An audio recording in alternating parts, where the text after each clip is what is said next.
नमस्कार साथियों, स्वागत करते हैं आप सभी का आज की इस एक बेहतरीन कक्षा में। उम्मीद करते हैं आपकी तैयारी बहुत अच्छी चल रही होगी, सब कुछ कुशल मंगल होगा। और जैसा कि आप लोगों को सर्वविदित है, मतलब आप सभी को पता ही है कि हम लोगों ने मैथ्स में नंबर सिस्टम की सीरीज स्टार्ट कर रखी थी। हम लोगों ने नंबर सिस्टम पढ़ रहे थे हम लोग, और 3 क्लासेस हम लोगों ने कर ली थी। आज की इस क्लास में हम लोग नंबर सिस्टम को जहां तक छोड़ा था हम लोगों ने, देखिएगा, हमने ना कल विभाजकता के नियम पढ़े थे और बहुत सारे नियम पढ़े थे, टोटल 16 नियम पढ़े थे हमने, ठीक है। तो उसके आगे से ही टॉपिक को उठाते हैं और एकदम बेसिक से चलेंगे, एडवांस लेवल तक आपको छोड़ेंगे। और देखिएगा, रीड में दोनों ही लेवल्स के लिए जो क्लास है वो इम्पोर्टेंट होने वाली है, L1 और L2। साथ ही में सीटेट के लिए भी आप इस क्लास को देख सकते हैं, सीटेट के लिए भी यूजफुल होगी पेपर 1 और पेपर 2 के लिए, ठीक है। तो देखिए, बात करें तो सबसे पहले देखिए, सीजीएल का जो सीजीएल नहीं, माफ कीजिए, सीटेट का जो पेपर 1 होता है ना, वो L1 के समान ही होता है, उनमें कोई डिफिकल्टी लेवल जो होता है वो लगभग समान सा होता है, ठीक है। तो चलिए, देखिए, आज की जो क्लास होने वाली है उसमें हम लोग पढ़ने वाले हैं अभाज्य गुणनखंड। लेकिन अभाज्य गुणनखंड पढ़ने से पहले एक टॉपिक आपको क्लियर होना चाहिए कि गुणज क्या होते हैं और गुणनखंड क्या होते हैं। ठीक है, गुणज क्या होते हैं और गुणनखंड क्या होते हैं। तो सबसे पहले हम लोग गुणज पढ़ेंगे, उसके बाद में हम लोग गुणनखंड निकालना सीखेंगे, ठीक है। गुणनखंड।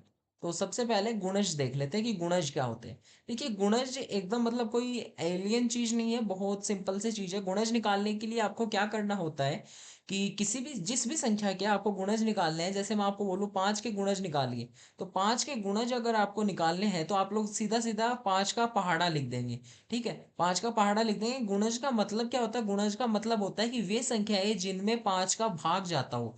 तो 5 का भाग 5 के पहाड़े वाली संख्याओं में ही तो जाएगा। ठीक है, तो 5 का पहाड़ा आप लोग लिख देंगे, और ये संख्याएं हैं जो 5 की गुणज है। गुणज अनंत तक हो सकते हैं, गुणज की कोई लिमिट नहीं होती ना, 5 का भाग बहुत सारी संख्याओं में चला जाएगा, ठीक है। और गुणनखंड क्या होते हैं? गुणनखंड होते हैं कि जैसे मान लीजिए आपको 12 के गुणनखंड निकालने हैं, तो 12 के गुणनखंड वे संख्याएं होंगी जिनका भाग 12 में जाता हो, ठीक है।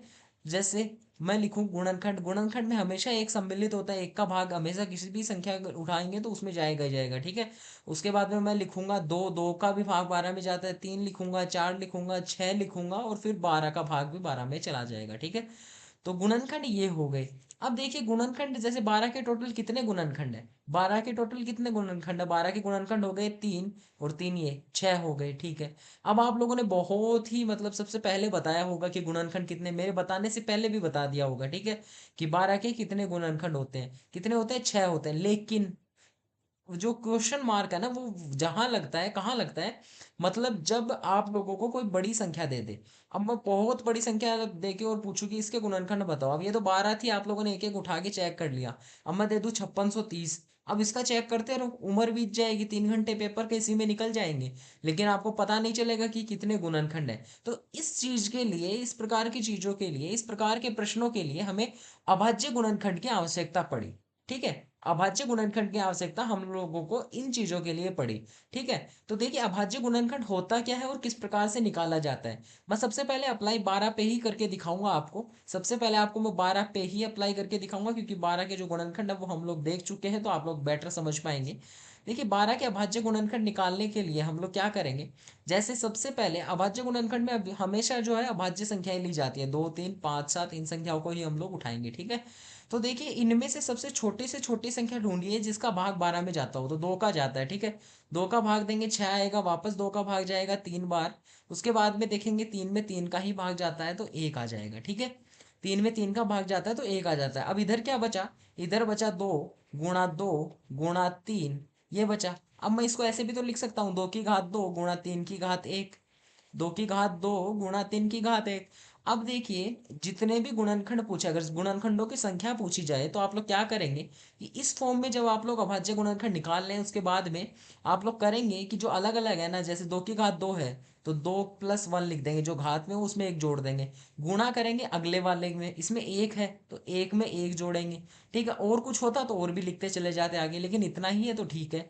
अब 2 और 1 जोड़ेंगे तो 3 मिलेगा, और 1 और 1 जोड़ेंगे तो 2 मिल जाएगा। अब जब 3 को 2 से गुणा करेंगे 6 आएगा, और हमने वही 6 बताए थे, कौन से? 1, 2, 3, 4, 6, 12। ये 6 ही जो है वो गुणनखंड होते हैं किसके? 12 के। क्लियर है ना? तो समझ में आया कि छह के क्या हो जाए, छह कौन कौन से हो जाएंगे और कितने होंगे। तो काउंटिंग तो आप अब है ना, जैसे बड़ी संख्या जैसे मैंने पिछले वाले में बताई थी उसी को अब हम ट्राई करते हैं। संख्या बताई थी मैंने 5630, ठीक है। नेक्स्ट स्लाइड में देखिएगा। अब 5630 पे ट्राई करते हैं कि इसके कितने गुणनखंड होंगे, ठीक है। अब क्योंकि ना ऐसे तो आप लोग बोल दोगे सर 12 तो आपके सामने पड़ा था तो आपने आसानी से बता दिया, दम है तो इसको बता के बताए, ठीक है। तो देखिए इसको भी बताएंगे। देखिए 5630 है तो इसके हम लोग सबसे पहले अभाज्य गुणनखंड कर लेते हैं। तो इसके अभाज्य गुणनखंड करेंगे, सबसे पहले दो का भाग जाएगा, दो का भाग दो बार जाएगा, फिर आठ आएगा, एक आएगा और पाँच आएगा, ठीक है। अब देख लेते हैं तीन का भाग जाता है कि नहीं जाता। अब यहाँ विभाजकता के नियम काम आएंगे, ठीक है। देखिए पाँच और एक छः, छः और आठ चौदह, चौदह और दो सोलह, तो तीन का भाग तो नहीं जाने वाला, भाग जाएगा पाँच का। पाँच का भाग देंगे तो पाँच पाँच 25, तीन बचे छः और तीन 15। अब 563 आ गया, ठीक है, 563 आ गया। अब देखिए 563 जो है वो खुद एक ना प्राइम नंबर है, खुद एक अभाज्य संख्या है, ठीक है। तो 563 में 563 का ही भाग चला जाएगा, एक बार जाएगा। तो ये तो हमारा यही कंप्लीट हो गया, इतना सरल सी चीज थी। एक सेकंड ना, गलत मिटा दिए, ठीक है। अब देखिए अब हम लोग इनको क्या लिख सकते हैं, दो की घात एक गुणा पांच की घात एक गुणा 563 की घात एक, ठीक है। अब एक है तो एक प्लस एक, उसके आगे भी एक है तो एक प्लस एक, और उसके आगे भी एक है तो एक प्लस एक। अब यहाँ दो मिलेगा गुणा यहाँ भी दो मिलेगा गुणा यहाँ भी दो मिलेगा, ठीक है। दो दूनी चार, चार दूनी आठ, तो टोटल जो गुणनखंड होंगे किसके, 563 मतलब 5630 के, तो वो कितने हो जाएंगे, आठ हो जाएंगे, ठीक है। तो इस प्रकार से आप लोग पता लगा सकते हैं, ठीक है। अब देखिए 563 जो है ना, उसको एक मैनर में और याद रखिएगा कि 501, 500 से लेकर 600 के बीच में एकमात्र जो अभाज्य संख्या है वो 563 ही है, ठीक है। 500 से लेकर 600 के बीच में जो एकमात्र अभाज्य संख्या है वो क्या है, 563 ही है, ठीक है। इसी कारण से मुझे भी याद रह गया, वरना मुझे भी कहाँ कौन सा पता था, ठीक है। चलिए तो इस प्रकार से आप लोग निकाल सकते हैं, लेकिन केवल इतनी ही चीजें नहीं निकालनी होती, अभाज्य गुणनखंड में बहुत सारे प्रश्न बनते हैं, ठीक है। जैसे किस प्रकार के प्रश्न बनते हैं, मैं एक आध प्रश्न आप लोगों को देके समझाता हूँ और प्रश्न भी पूछता हूँ आपसे। तो यहाँ देखिए आपको अभी मैं प्रश्न देता हूँ एक, उसका सॉल्यूशन भी हम लोग करेंगे। देखिए आपको प्रश्न दिया है कि यदि 52,272 बराबर पी स्क्वायर प्लस क्यू की घात तीन प्लस आर की घात चार, देन पी क्यू आर ये तीनों जो है वो नेचुरल नंबर है, और साथ ही में P minus Q plus R निकालना है हम लोगों को, ये आपका प्रश्न है, ठीक है। बहुत आसान सा प्रश्न है, आप लोग बस थोड़ा कंपैरिजन करेंगे तो आपको समझ में आ जाएगा, ठीक है। देखिए 52,272, 52,272 निकालना है, ठीक है। इसके अभाज्य गुणनखंड हम लोगों को निकालने हैं। दो का भाग देंगे सबसे पहले, दो का भाग देंगे तो यहाँ मिलेगा हम लोगों को कितना, दो, छ, एक, तीन, छ, ये मिलेगा। इसके बाद में वापस दो का भाग, एक तीन, फिर एक तीन जीरो, छ और आठ, ठीक है, 13,068। उसके बाद में वापस दो का भाग जाएगा कितनी बार, छ, एक सेकंड में करता रहता हूँ, ठीक है, करके फिर मिलता हूँ आपसे। फिर दो का भाग तीन, दो, फिर जाएगा छः बार, फिर जाएगा सात बार, 32 67। उसके बाद में अब जाएगा, इसमें दो का तो नहीं जाएगा ना, तीन और छः कट गए, सात आठ नौ, तीन का भाग चला जाएगा इसमें, एक, एक के बाद में जीरो और आठ, दो बचेगा तो नौ तीन 27। अब वापस आठ और एक नौ, फिर वापस तीन का भाग ही चला जाएगा इसमें। तीन का भाग देंगे तो मिलेगा हम लोगों को तीन तीन नौ, एक बचेगा छः 18 और तीन 363। अब 363 में भी वापस वही है, तीन का ही भाग चला जाएगा, एक दो, एक 121। अब 121 में 11 का भाग जाएगा, 11 में 11 का भाग जाएगा, ठीक है। तो हम लोगों को जो अभाज्य गुणनखंड मिला किसका, 52,272 का, वो ये मिला। तो देखिए 52,272 का जो अभाज्य गुणनखंड मिला उसको मैं लिख लेता हूँ, ठीक है। 52,272 का जो मिला उसको लिख लेता हूँ क्या, कि दो की घात चार गुणा तीन की घात कितनी है, तीन है, और गुणा 11 का स्क्वायर, ठीक है। हमें दिया क्या है, हमें जो दिया है, जैसे ऊपर चार घात है तो चार घात वाले को पहले लिख देते हैं, तो आर की घात चार दिया है, फिर गुणा यहाँ मैंने प्लस कर दिया ना, गलती कर दी, गलती कर दी, यहाँ गलती हुई, सॉरी सॉरी, ठीक है। देखिए यहाँ मल्टीप्लाई आएगा, तभी आपसे मुझे लग रहा हुआ नहीं होगा बहुत से बच्चों से। देखिए यहाँ मल्टीप्लाई आएगा, ठीक है। अब देखिए अब हम लोग करेंगे क्या, अब हम लोग कंपैरिजन करेंगे, यहाँ जैसे चार घात है, चार घात वाले को उसके नीचे क्यू की घात तीन और गुणा पी स्क्वायर। अब आप लोग कंपैरिजन करेंगे कि चार किसकी घात है, आर की, चार किसकी घात है, दो की, तो आर का मान क्या आ गया, दो आ गया। क्यू का मान क्या आ गया, 3 आ गया, और पी का मान क्या आ गया, 11 आ गया। अब इक्वेशन में जो मान रख देंगे हम लोग, पी का मान 11 माइनस क्यू कितना, 3 प्लस 2 कितना हो जाएगा हमारा, 10 हो जाएगा आंसर। बस सिंपल सा सवाल था, आसानी से हल होने लायक था। ठीक है, समझ में आया ना आप सभी को? कोई डाउट बच गया है तो जरा कमेंट सेक्शन में बताइएगा। और इसी प्रकार के ना प्रश्न हम लोग करेंगे। देखिए अभी जो क्लास चल रही है वो केवल थ्योरी क्लास है, मैं उसमें कुछ भी ऐसे बहुत सारे प्रश्न उत्तर नहीं करवाने वाला। ठीक है, ऐसे अगर आप लोग होप करके बैठे हैं ना कि मैं बहुत प्रश्न उत्तर करवाऊंगा, आप लोगों की पूरी जो प्रैक्टिस है वो भी साथ साथ में ही होती रहेगी, तो आप गलत है। क्योंकि इस क्लास के बाद में, इस क्लास के नहीं बोलूंगा, मतलब टॉपिक खत्म होने के बाद में हम लोग एक मैराथन क्लास लेंगे, और लगभग 2 ढाई घंटे की क्लास हम लोग लेंगे। उसमें ना हम लोग आसानी से 100 से 150 प्रश्न जो है वो नंबर सिस्टम के हम लोग कर लेंगे। ठीक है, तो वहां पे आपका जो टॉपिक है वो एकदम क्रिस्टल क्लियर हो जाएगा। तो अगर कुछ डाउट बचता भी है तो कमेंट सेक्शन में लिख दें, मैं उसके प्रश्न ज्यादा बना लूंगा ताकि आप लोगों का जो डाउट है वो क्लियर हो जाए। ठीक है, और साथ ही में चैनल को सब्सक्राइब भी कर दें ताकि जब भी वीडियो अपलोड करूं आपको सबसे पहले नोटिफिकेशन मिले। ठीक है, चलिए आगे बढ़ते हैं, और आगे बढ़कर अभाज्य गुणनखंड अब आप लोग सीख चुके हैं। ठीक है, लेकिन अभाज्य गुणनखंड में आगे बढ़ने से पहले मैं आपको कुछ एक, पहले चलिए हम लोग पहले अभाज्य गुणनखंड के थ्रू ही सीखते हैं। सीधे फॉर्मूला रटाने बैठूंगा ना तो आप लोग फिर सर के ऊपर से जाएगा आप लोगों के। ठीक है, तो यही उठाते हैं हम लोग, जो 52,272 दे रखा है इसी को लिखते हैं। देखिए हमारा 52,272, 52,272 क्या आया था, 2 की घात 4 गुणा 3 की घात 3 गुणा 11 का स्क्वायर, यही आया था। अब देखिएगा, सबसे पहले अगर इसमें आप लोगों को गुणनखंडों की संख्या पूछ ले, क्या पूछ ले, गुणनखंडों की संख्या, गुणनखंडों की संख्या, अगर आपसे गुणनखंडों की संख्या पूछ ले तो जैसा मैंने आपको बताया वैसे ही आप लोग उत्तर दे देंगे। मैंने आपको क्या बताया कि एक एक जोड़ते जाएंगे पावर में, 4+1 मल्टीप्लाई, 3 दिया है 3+1, फिर मल्टीप्लाई 2 दिया है 2+1। ठीक है, अब इनको जोड़ेंगे तो 5 गुणा 4 गुणा 3, 5 चौक 20, 3 60।